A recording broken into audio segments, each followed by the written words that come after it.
Hey y'all, welcome back to Ascending with Ashley. I know my lighting sucks. It's early in the morning, and I just wrote a letter to my mother. Yesterday we had a good conversation, but there's been a lot of stuff that I haven't said. I've said it over here on YouTube, kind of running my mouth, but I am at a point where if we're going to continue having a relationship, I have to speak my truth. And so I just wrote it because I'm a writer first, and it's pretty long. But I wanted to go ahead and put it over here, and I'm going to email it after I record this. We've had a very rocky relationship. You'll hear about it. Okay, here we go. Oh, you can see me. It's like, are you afraid of the dark? Okay. In my experience, I feel like you have always seen me as an extension of you instead of being my own person. This is a common parenting practice from your parents' generation, so I understand how you adopted it as your method. That doesn't mean it didn't hurt, though. In fact, up until I went no contact in 2024, I was constantly playing small in fear of you calling me mentally ill or a witch or something. Letting you go was when I found myself and was able to really step into my own identity at the ripe age of 37. I know this is something that you, too, have recently been able to do after divorce, and I have hope that we can have a balanced relationship now that we're both in a space to be ourselves. But that will take acknowledging and changing behavior. I refuse to repeat the cycles I have graduated from. These are some of the things that happened as a result of you seeing me only as an extension of you.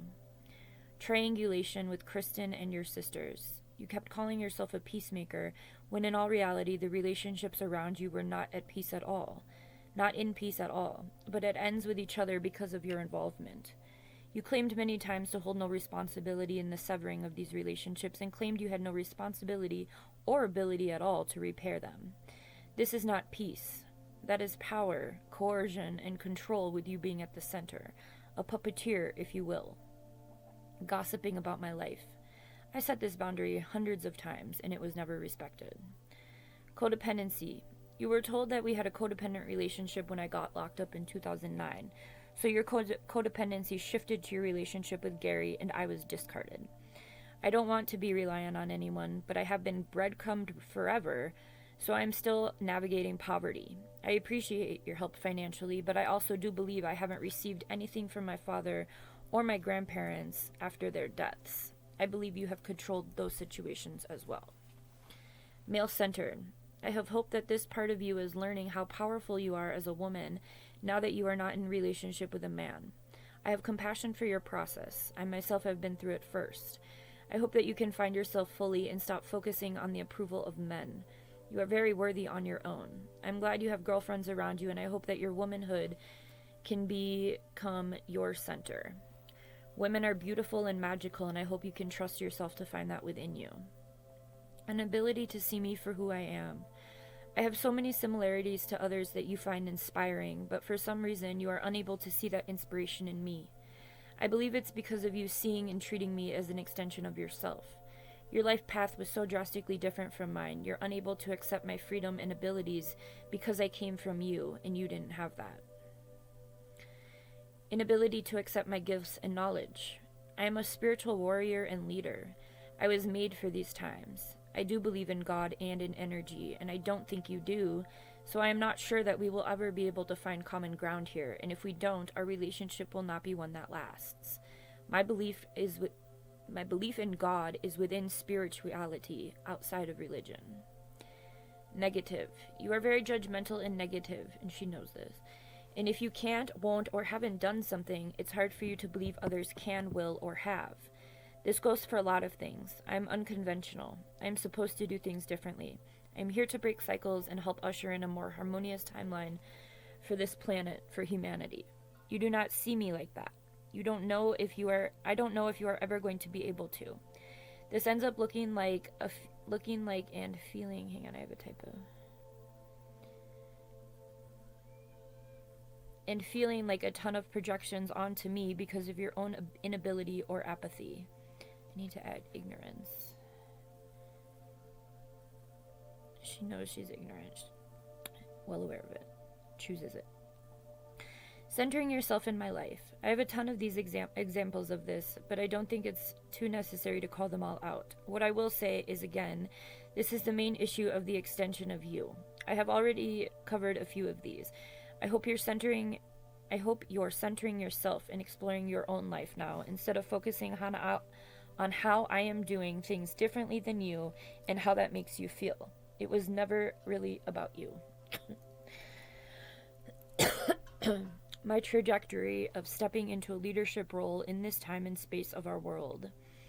I have been on a path of self-discovery and learning about the world very differently than anyone else in our family since I was very young. I am aware of myself and my abilities and my purpose and calling, and I am doing that work. It is not a conventional career path, but that doesn't mean that I am unsuccessful. I am very successful. My experiences in life, the paths I've crossed, the people I've helped and supported is insane. I am doing exactly what I was called to do on this planet. I'm going to use a different word than insane because I don't want to... noble, exponentially noble, exponentially.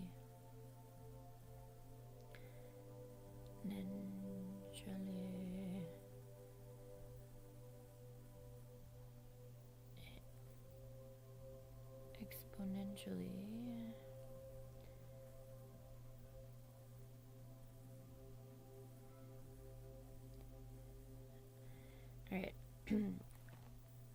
The people I've helped and supported is exponentially noble. I am doing exactly what I was called to this planet to do. I hope one day that you will be able to see how smart and awesome I am. I hope one day you will be able to love yourself enough to actually love and respect me for who I am, not who you think I should be. My work is very important. I am living fully in my purpose, and I'm at a point where I will not allow anything to get in the way of that.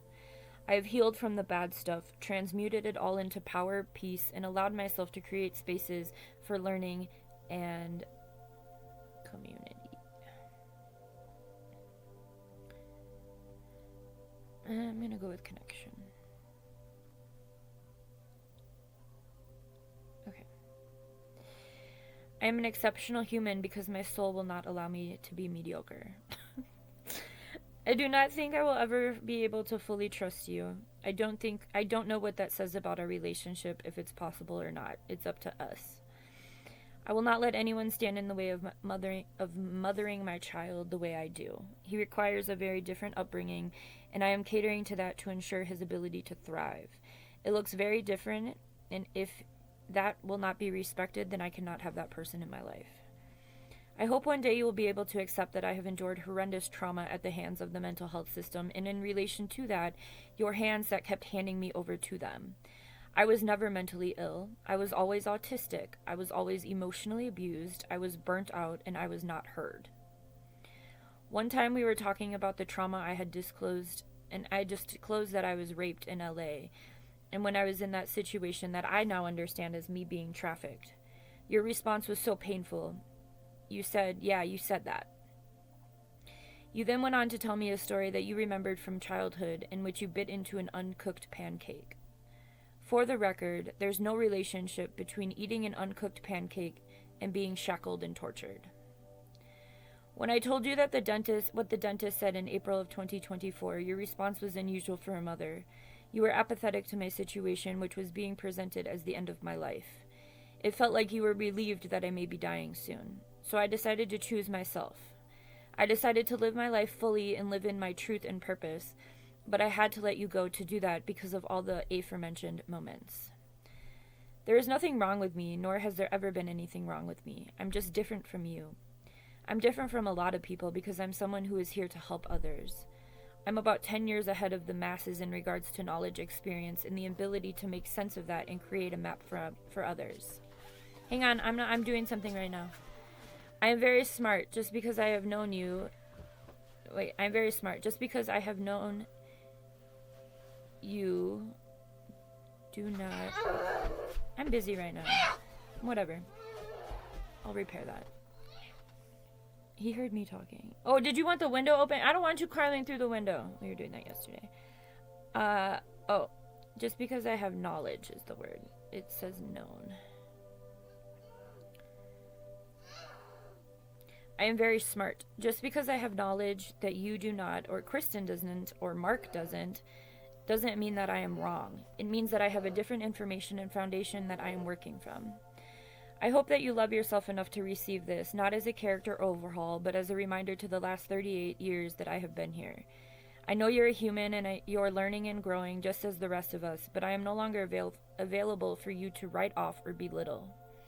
I have always resonated with Cinderella, especially since Dad died. You and Kristen have never been fair to me.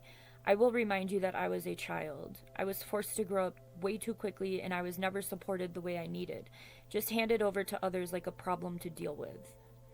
I don't expect you to accept my truth fully. I know that this will flare up your cognitive dissonance, and it will feel like an attack. That is not my intention, but I do believe that will be the impact.